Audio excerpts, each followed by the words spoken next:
Welcome to the deep dive. Great to be here. Today, we're plunging into a really fascinating piece of research. It's a scientific paper that's tackling, well, one of the biggest challenges in AI right now. Yeah, it's all about trying to understand what's actually happening inside these huge, complex systems we call large language models, or LLMs. Exactly. The paper we're digging into introduces a pretty novel neural network architecture they've called Monet, M-O-N-E-T. Right. And our goal here, our mission for this deep dive, is really to pull out the key insights from this paper. Right. We want to focus specifically on what this new architecture could mean for making AI, more interpretable. And crucially, safer, too. That's a big part of it. Definitely. Because, I mean, anyone who's used these models or even just thought about them knows about this persistent issue, the black box problem. They can do amazing things, generate text, write code, answer really complex questions, but figuring out why they gave a specific answer or tracing how they arrived at it internally, that's incredibly difficult. It really is like this brilliant machine, but it's completely opaque. You don't see the gears turning. And a big part of that opacity comes down to how information is actually represented inside the model. Even the smallest parts, like the individual artificial neurons, aren't just simple switches for single ideas. They can be, and often are, polysemantic. Polysemantic. Okay, let's break that down simply. What does that mean in practice? Okay, imagine you have like a single button on a control panel. And when you press it, sometimes it turns on a light, but other times it starts a fan, and maybe sometimes it even, I don't know, dispenses coffee. Okay, doing multiple unrelated things. Exactly. It's polysemantic. In today's LLMs, a single neuron might activate when the model's processing concepts related to, say, computer programming. Right. But it also activates when it's dealing with information about biology and maybe even something totally different as well. So because one single component is tangled up with all these different unrelated concepts, trying to figure out what caused it to activate or why the model produced a certain output, Yeah. it gets really messy. Super messy. It's hard to point to a neuron and say, that one fired because it was thinking about biology. It might have been biology or coding or who knows what else. Right. It's just firing for too many things at once. Yeah. The paper mentions the superposition hypothesis as a likely culprit here. Yeah, the basic idea is that these models have, a finite number of neurons, but they need to represent a vast number of different features or concepts from the world. More concepts than neurons. Pretty much. So the theory goes they're forced to kind of compress or squish these features together. They represent them in these shared high-dimensional spaces inside the network. And that compression, that squishing, leads to the overlap, leads to the polysemanticity. Exactly. And, a lot of the work trying to make LLMs interpretable up until now has been what we call post hoc. Post hoc meaning after the fact. Right. You train the big, complicated, opaque model first.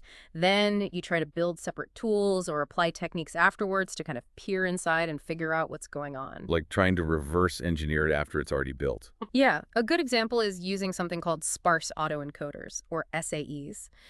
The idea there is to train these separate, smaller models after the main LLM is trained. These SAEs look at the internal activations of the LLM and try to reconstruct them using a sparser, hopefully more disentangled set of features. So trying to find those single concept representations after the model has already learned its messy, polysemantic ones. That's the goal. But this paper, the Monet paper, really highlights some significant limitations with that whole post hoc SAE approach. Okay, what kind of limitations are we talking about? Well, one major issue they point out is something called post hoc reconstruction loss. When you train the separate SAE model to try and mimic or reconstruct the internal states of the original LLM. It's never going to be perfect, right? It's an approximate. Exactly. It's an approximation.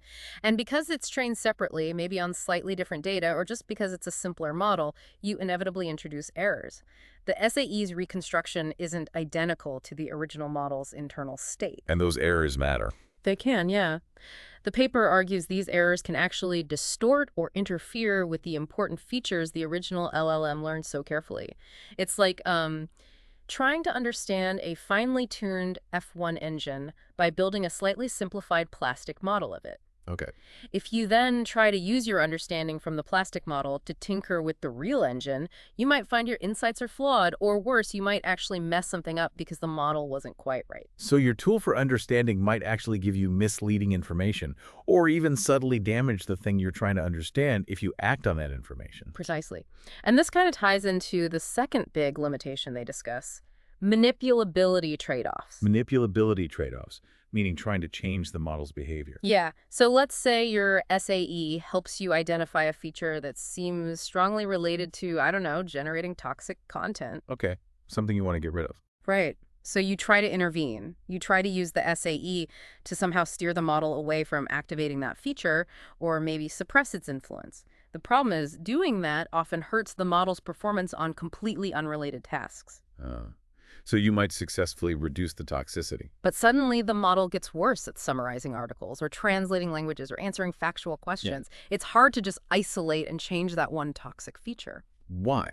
Because even if the SAE can see the feature more clearly, it's still fundamentally entangled with other concepts in the original model's messy internal representation. That seems to be the issue, yes. The underlying representations in the base LLM are still polysemantic and interconnected in complex ways. So tweaking one thing based on the post-hoc analysis often has these unintended ripple effects. Okay, so the core challenge seems to be, how do we get the benefits of powerful AI models, but build them in a way that they're interpretable, understandable, and controllable right from the start? Yeah. And critically, can we do that without sacrificing their performance and without running into these messy trade-offs when we try to, say, make them safer? That really is the crux of it. It raises this fundamental question: can we actually design transparency and interpretability into the architecture itself, rather than trying to bolt it on afterwards? This is exactly where Monet comes in. It sounds like they're proposing a really different way of thinking about this. It's a fundamental shift, yeah. Instead of doing that sparse dictionary, learning the process of finding those disentangled single concept features after the main model is trained. Like the SAEs do. Right. Monet integrates that process directly into the model's pre-training. It's built in from the beginning. How do they do that? What's the mechanism? Well, what's really fascinating here is they took a concept from AI called mixture of experts, or MOE, and they scaled it up massively. Mixture of experts. Remind us briefly what that is. Okay, so in a standard transformer model, you have these blocks, like the feed-forward layers, that process the information. In a basic MOE layer, instead of just one big computational block, you have multiple smaller specialized blocks called experts. Okay. And there's a little routing mechanism, like a traffic cop, that looks at the input token and decides which one or maybe which few of these specialized experts should handle it. So different parts of the input get sent to different specialists. Exactly. But older MOE models, the ones people have used before, were typically quite limited in the number of experts they had per layer. Yeah. Maybe, tens or perhaps a few hundred. Right. And the Monet paper points out a problem with that limited number, doesn't it? It does. They argue that with only a few dozen or hundred experts, those experts often weren't truly specialized. They still suffered from what the paper calls knowledge hybridity. Knowledge hybridity, meaning they were still polysemantic, just maybe a little less so. Yeah. Pretty much. Each expert was still handling too many different types of tasks or concepts. They didn't really achieve that goal of being monosemantic, focused on just one thing. They were still like multi-tools, just maybe slightly smaller ones than the main model block. Okay, so they weren't specialized enough. Why didn't people just use more experts in those older MOE models? Well, that's where they hit a major roadblock: parameter scaling. In those traditional MOE designs, the total number of parameters needed for all the experts tended to increase linearly with the number of experts. Linearly, meaning if you wanted twice the experts, you needed twice the parameters. Yeah. 10 times the experts, 10 times the parameter. Exactly. So if you tried to scale up to, say, hundreds of thousands of experts, which is what Monet does, the model would just become astronomically large and totally impractical to train or even store. Okay, so that linear scaling was the bottleneck, and Monet found a way around this. Yes. This is really their key innovation, what they call a novel expert decomposition method. It's how they managed to have a huge number of experts without that crippling linear parameter growth. Expert decomposition. Yeah. Breaking the experts down. Exactly. Instead of having, let's use their number, 262,144 complete independent experts, each with its own full set of weights, they figured out a way to construct these experts dynamically from a much smaller set of shared reusable components. Okay, hang on. So it's like Instead of having 262,000 unique, fully assembled tools in your workshop, Yeah. you have maybe like a few hundred different types of handles and a few hundred different types of heads, like hammer heads, screwdriver bits, wrench sockets. Yeah. And you can combine any handle with any head to create one of those 262,000 specific tools when you need it. That's a fantastic analogy. That's pretty much the core idea. You store the components, not the fully assembled experts. And how does that help with the parameter scaling? Well, the paper describes two main ways they do this decomposition: horizontal decomposition, HD, and vertical decomposition, VD. Let's take HD as an example. Roughly speaking, they break down the mathematical operations defining an expert, which involves matrices, into two sets of smaller component matrices. Let's say you have roughly the square root of n components in the first set, call them U components, and the square root of n components in the second set, V components. Okay, send in each set. When the model needs to compute what a specific expert would do for a given input, the router selects an index I from the first set and an index j from the second set. It then dynamically combines component U sub sub and component V sub j sub to perform the calculation equivalent to activating the IJTA expert. Huh. So you can create n possible experts, n times n, by combining components. But you only need to store parameters proportional to hun plus u, which is roughly proportional to the square root of n, not n itself. That's the magic. That's square root scaling instead of linear scaling. That's the game changer. It's what makes it computationally feasible to have this absolutely massive number of potential experts. 262,144 per layer in their experiments without the model's total parameter count exploding. Vertical decomposition achieves a similar sen scaling benefit just by partitioning and combining the weights in a different orientation. Wow. Okay, so that efficient scaling allows for the sheer number of experts needed for potential specialization. Exactly. And the paper really frames this as their core set of contributions. First, this parameter-efficient architecture enabling a massive expert count. Second, achieving, or at least aiming for, mechanistic interpretability through these numerous, hopefully monosemantic experts. Making the model understandable through its parts. Right.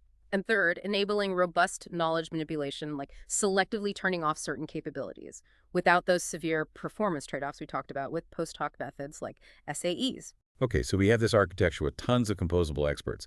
How does it actually force them to become specialized and transparent? You mentioned it's like a standard transformer MLP layer, but with key changes.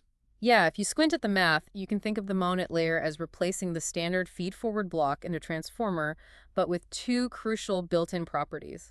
First, they enforce forced sparse activations in that layer. Sparse activations, meaning only a few things turn on at once. Exactly.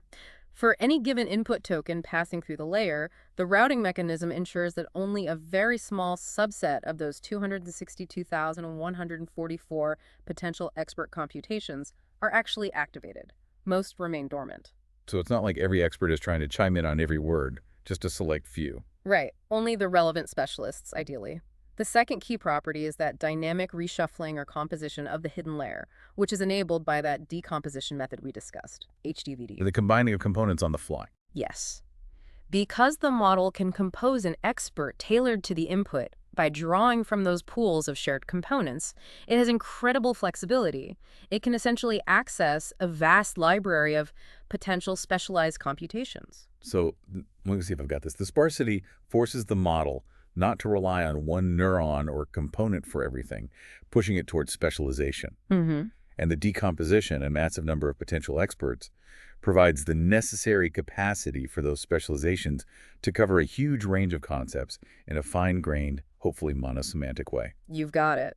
The sparsity encourages distinct pathways, and the decomposition provides a massive number of potential pathways to choose from. Okay. And how does the model actually choose which experts to activate? You mentioned a router. Right. The routing mechanism is key. It looks at the input token's representation and predicts which of the potential expert pathways are most suitable. The paper mentions a previous architecture called PEER, Parameter-Efficient Expert Retrieval. It was a step in this direction. PEER used techniques like product keys to make the process of finding the right expert very fast, which is important for computational efficiency. So PEER was good at looking up experts quickly. Yes, but PEER still assumed you were storing each expert individually. So while retrieval was fast, it still hit that memory wall, that linear parameter growth, when you tried to scale up the actual number of experts into the hundreds of thousands. Ah, okay. So PEER solved the lookup speed, but not the library size problem. Monet's decomposition solves the library size problem. Precisely. Monet's product key composition using either horizontal or vertical decomposition is what breaks that send barrier for parameter count. Yeah. They don't store 262,000 full expert matrices. They store the much smaller set of component matrices proportional to SN. And when an input comes in, the router effectively says, okay, for this token, we need expert number 147,040, which corresponds to combining, say, component U sub B sub and component V sub J sub. And the model calculates the result using those specific components. It's computed on the fly. And they figured out how to do that combination efficiently, too. It sounds like it could be slow. Yeah, they did. The paper mentions some clever mathematical footwork, like strategically reordering the matrix multiplications and summations involved. Because of the decomposed structure, they can pre-compute certain parts of the calculation, which makes the whole process much faster during both training and inference, despite the huge number of potential experts. Makes sense. You need it to be fast enough to actually use. What about other things that help the experts specialize during training? Is it just the architecture? No, they also use specific training objectives, or auxiliary losses, to gently nudge the model towards the desired behavior. They call them load balancing losses. Load balancing. Yeah. Like making sure the work is spread out. Exactly. One part is a uniformity loss. This basically discourages the router from just sending all the tokens to a few popular experts. You don't want a handful of experts doing all the work while the other 260,000 sit idle. Right. You want to utilize the whole massive pool. Yeah, it encourages a more even distribution of activation across the experts. And then there's another one called the ambiguity loss, which is really important for getting that monosemanticity. An ambiguity loss. What does that do? It penalizes the router if it gives sort of weak, spread out scores to many different experts for a single token. Instead, it encourages the router to give a high score to just one or a very small number of experts. Ah, so it pushes for a clear, decisive routing decision. Yeah. This token belongs strongly to this expert, or maybe these two, not. It kind of relates to these 50 experts a little bit. Precisely. It discourages that wishy-washy activation pattern. By minimizing ambiguity in the routing, it forces each expert to become more sharply focused because it's primarily only getting strongly activated by inputs that really belong to its specific niche or concept. So it seems like a combination of things. The architecture provides the massive space of potential specialists. The sparse activation forces specialization. And the training losses encourage sharp routing and distributed use of those specialists. That's a great summary of how it all fits together. Okay, that's a deep dive into the theory and the architecture. It sounds incredibly clever, but, the proof is in the pudding. Does this Monet architecture actually work when they build and test these models? Right, the empirical results are crucial. And they did run a pretty comprehensive set of experiments. They trained Monet models at different scales, 850 million parameters, 1.4 billion, and up to 4.1 billion to see if the benefits hold as models get larger. And they also tested a code-specific version. Yeah, they trained a 1.4 billion parameter version called Code Monet specifically on code data to see how it handles that domain. And they compared it against what? This is important. They compared Monet using both the HD and VD variants of decomposition against standard dense llama models that were trained under identical conditions. Same dataset size, same amount of compute for training.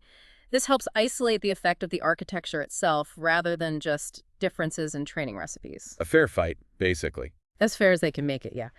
They also included comparisons to some other baseline models, like off-the-shelf systems, and importantly, models where they applied post-hoc SAEs for interpretability, like Gemma 2 with SAEs. And they tested on standard LLM benchmarks, like MMLU? Yep, they use a whole suite. MMLU for broad knowledge, ARC for reasoning, Wanagran, PQA, Hellaswag for common sense and language understanding. A good mix covering different capabilities. Okay, so what was the big takeaway from those open-ended benchmark results? How did Monet stack up? This is probably one of the most significant findings in the paper. Monet performed competitively with the dense llama models of similar parameter counts. Competitively, meaning just as good. Pretty much, yeah. Looking at their results table 2, the Monet models achieve scores on these standard benchmarks that are very close to and sometimes even slightly better than the dense ALMA models trained the same way. Wow. So you're not sacrificing significant general language capability to get this interpretable architecture. That seems to be the case, yes.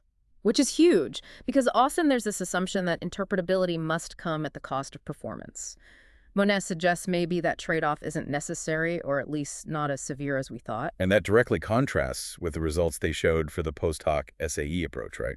It does. Their comparisons showed that adding post hoc SAEs to models like Gemma 2 did tend to degrade performance on these benchmarks compared to the original base model. Monet seems to build interpretability without that performance hit. That's a major point in its favor. Did it also scale well? Did the bigger Monet models perform better than the smaller ones? Yes, they showed clear scaling trends. As they increased the model size from 850 million to 1.4 billion to 4.1 billion parameters, the performance on the benchmarks improved consistently. It follows the expected scaling laws, just like dense models do. Okay, so it performs well, it scales well. That covers the capability side.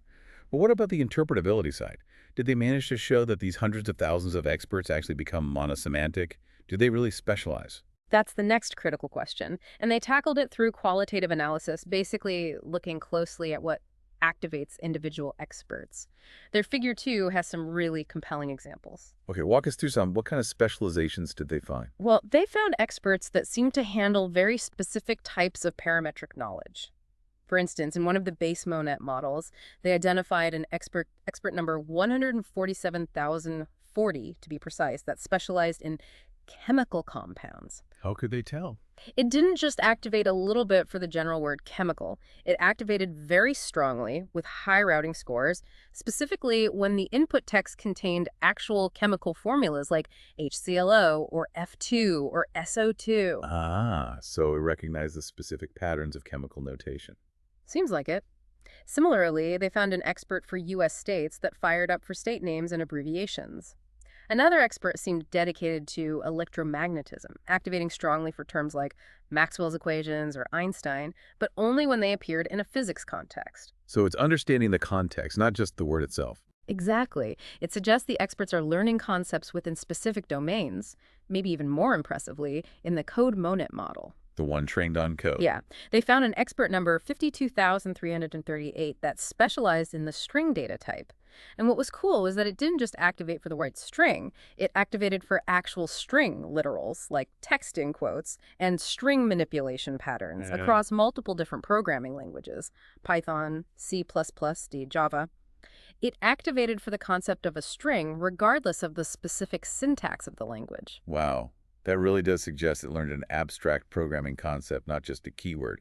That's strong evidence against polysemanticity at the expert level. It really is. And they have another great example showing monosemanticity, where the same word gets routed to different experts depending on its meaning in context. Oh, give us that one.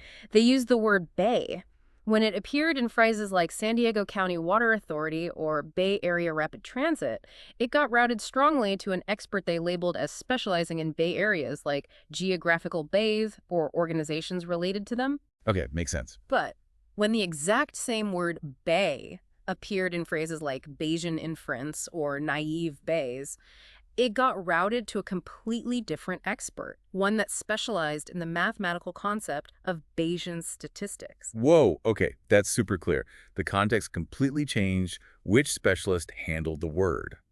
That directly tackles the polysemantic problem where one neuron would have tried to handle both meanings. Exactly. It shows the routing is nuanced and context-dependent, leading to highly specialized experts. It really feels like they're carving up the world's knowledge into these fine-grained, single-concept buckets. And they even tried to get the AI to explain these buckets. Yeah, they did a preliminary experiment using one of their Monet chat models to automatically generate descriptions for what individual experts do just by looking at the kinds of inputs that activate them strongly. How would that go? Well, they present it as qualitative right now, needing more rigorous evaluation. But the examples are intriguing. The AI generated descriptions like cartilage for one expert that activated on anatomical terms, and expertise or skill for another that seems related to competence concepts. That's a potential pathway to automating the interpretation process itself, using the model to help understand its own parts. Very meta. It is. It's early days for that aspect, but it hints at the possibilities opened up by having these interpretable components. Okay, so let's recap. Monet seems to perform competitively with dense models. It scales well, and the qualitative evidence strongly suggests its experts achieve a high degree of monosemantic specialization. That brings us to the really big question. What does all this mean for AI safety? Right. This is where the potential impact becomes really significant. because if the knowledge and capabilities are truly localized and disentangled within these specific experts, it opens the door to targeted interventions. Interventions like Like identifying experts responsible for a certain capability or behavior you want to change, and then selectively removing or disabling just those experts. It's a form of direct knowledge manipulation or unlearning. And they actually tried this. They did. They ran several experiments. One was called domain masking, using the MMLU benchmark again. MLU has different academic subjects, right? Like biology, history, etc. Exactly. 14 different domains. So first, they analyzed the Monet model to identify experts that showed a strong preference, a high routing skew, for activating primarily on questions from just one specific domain, say biology over all the others. Finding the biology specialists. Pretty much. Then they effectively removed these identified domain specialists from the model. They masked them out, and then they reevaluated the model's performance across all the MMLU domains. Okay, moment of truth. What happened when they removed the biology experts? The results, especially when you look at their comparison plots, figure 3A, are really striking. In the Monet model, removing the experts identified as biology specialists caused a significant drop in performance almost exclusively on the biology questions. But not on history or chemistry. Performance on the other unrelated domains remained largely stable. There was very little collateral damage. Removing the biology knowledge primarily just hurt biology performance. Wow. So the knowledge really is siloed. It's disentangled. It appears to be, yeah. And this was in sharp contrast to the baseline models they tested. When they tried similar interventions on features identified by post-hoc SAEs, figure 3B, removing features associated with one domain often caused performance drops across multiple other domains. More collateral damage. Yeah, much more. And for standard MOE models, figure 3C, they found it difficult to even identify experts that were cleanly specialized in the first place. With dense ALMA models, figure 3rd, removing components linked to one domain also led to broader performance degradation, suggesting much more feature entanglement. Monet's architecture seems to allow for much cleaner, more surgical removal of specific knowledge areas. That ability to be precise feels like a massive advantage for safety. You can target a problem without breaking everything else. Absolutely. And they showed this precision extends beyond just academic subjects. They did a similar experiment with Code Monet, the code model. Right, the multilingual masking. Yeah, table 3. They identified experts that seemed to specialize in particular programming languages, Python experts, Java experts, C++ experts, etc., based on which language's code snippets activated them most strongly. Then they removed those language-specific experts. And I bet I can guess the result. Pretty much the same pattern. Removing the identified Python experts caused a huge drop in CodeMonet's ability to generate correct Python code measured by pass at 100, sometimes dropping by 20–30%. Well, what about Java or C++ performance? Remained relatively stable. The performance drop for other languages was minimal, maybe 1–2%. Again, it's strong evidence that even complex skills like coding in a specific language are localized to distinct sets of experts within Monet. Okay, that's powerful. Isolating domain knowledge, isolating language skills. But the really critical test for AI safety often comes down to dealing with harmful or undesirable behaviors. Did they tackle that? They did. And this is perhaps the most direct demonstration of the potential safety benefits. They conducted experiments on toxic expert purging. Toxic expert purging sounds intense. What's the idea? The core idea is, if generating toxic content relies on the activation of certain specific experts within the model, could we identify those toxic experts and simply remove them? How would you identify a toxic expert? They used standard toxicity detection tools. They ran the model on prompts known to sometimes elicit toxic responses, and they looked for experts whose activation patterns strongly correlated with the model actually outputting toxic text. So finding the experts that tend to be on when bad stuff comes out. Essentially, yes. Yeah. Then they took the model and simply removed a certain percentage of these top correlating toxic experts. Okay. And what happened to the model's toxicity?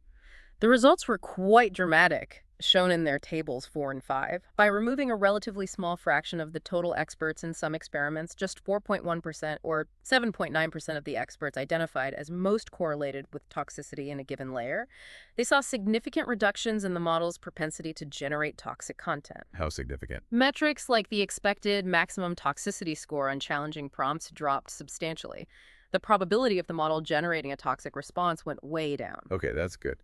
But the crucial question, based on the earlier discussion, did removing those toxic experts hurt the model's general performance or helpfulness? That's the key finding. According to their results, No, not really. While toxicity plummeted, the model's average performance on standard, non-toxic benchmarks, like helpfulness evaluations or scores on things like MMLU, remained largely stable. So you could cut out a lot of the toxicity without making the model dumber or less useful overall. That's what the results suggest. It implies that the mechanisms responsible for generating toxicity might be relatively localized within specific experts, and you can target and remove them without causing widespread damage to the model's beneficial capabilities. This really does feel like a paradigm shift for thinking about AI safety. It could be, yeah. Instead of relying solely on external filters or complex alignment techniques during fine-tuning that might be brittle or have failure modes, this suggests the possibility of identifying the source of problematic behavior within the model's structure itself, hmm and then performing a kind of neurosurgery, directly removing the components responsible for that behavior. That's a good way to put it. It's moving from placing guardrails around an opaque machine to potentially understanding the machine's components and being able to remove or disable the faulty ones directly, like taking out that specific circuit board causing sparks rather than just putting a warning label on the whole device. It offers that transparency you need for diagnosis, why is it being toxic, Yeah. and then a direct mechanism for intervention, remove the components doing the toxic stuff. Exactly. This interpretable by design approach could provide a much more direct and robust path towards aligning these powerful AI systems with human values and preventing harmful outcomes. It's a very compelling vision. But, like all research, especially early-stage work, Monet isn't perfect. The authors themselves point out limitations and areas needing more work. No, absolutely. They're quite clear-eyed about what still needs to be done. One major area is improving how they identify the experts to target. The methods for finding the biology experts or toxic experts. Yeah. Their current methods, which rely mainly on simple routing skew, which domains activate an expert most, or basic correlation, which experts activate when toxicity occurs, are pretty rudimentary. They acknowledge that much more sophisticated techniques will be needed to accurately map the function of potentially hundreds of thousands of experts per layer and pinpoint the ones responsible for highly specific or nuanced behaviors. Makes sense. With so many experts, just finding the right ones is a challenge. Definitely. Another point they raise is about quantifying the success of that automated interpretation idea using the AI to explain its own experts. Right, the cartilage and expertise examples. Those are intriguing anecdotes, but they stress that we currently lack rigorous quantitative methods to evaluate how accurate or reliable those AI-generated explanations actually are. Can we truly trust the model to correctly describe its own internal workings? That's still an open research question. We need a way to verify the AI's self-explanation. Exactly.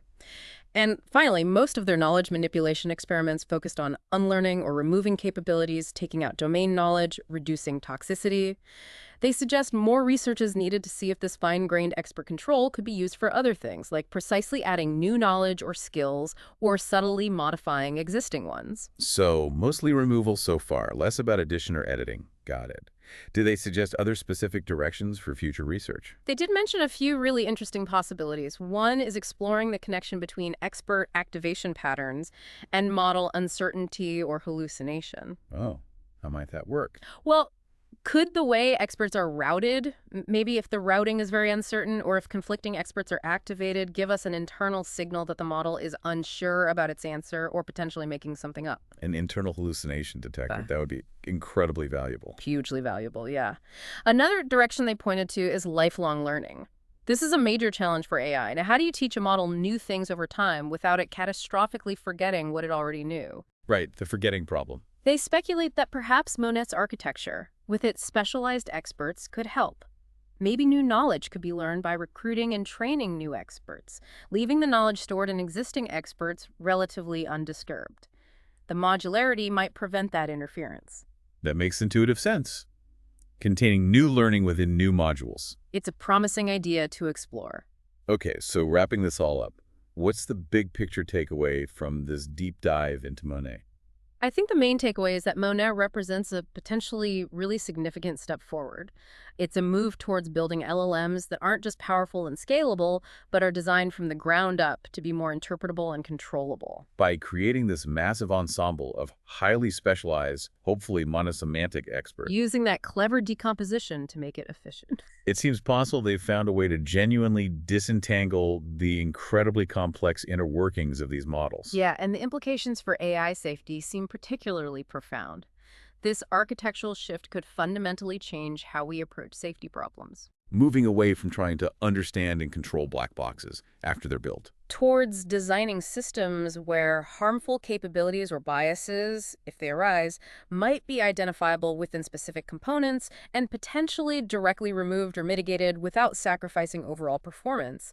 It offers a path for more targeted surgical interventions. It really shifts the focus from external patches to internal architecture I management. think so. And that leaves us, and you the listener, with a pretty provocative final thought to chew on. If future AI systems are built more like Monet, with these distinct identifiable components responsible for specific knowledge domains or skills, this bit knows chemistry, that bit codes in Python, maybe another bit handles analogy. Hmm. How does that change how we even think about the AI? Is it still a single entity? Or does it become more like a configurable collection of specialized modules? What happens if we can literally pick and choose which expert components to include or exclude when we deploy an AI for a particular user or a specific sensitive task? Does AI become more like assembling a team of specialists rather than interacting with a single generalist mind? It definitely opens up fascinating questions about the future nature and customizability of AI. A lot to think about indeed. A huge thank you for walking us through that. My pleasure. It's fascinating work. And thank you all for joining us on the Deep Dive.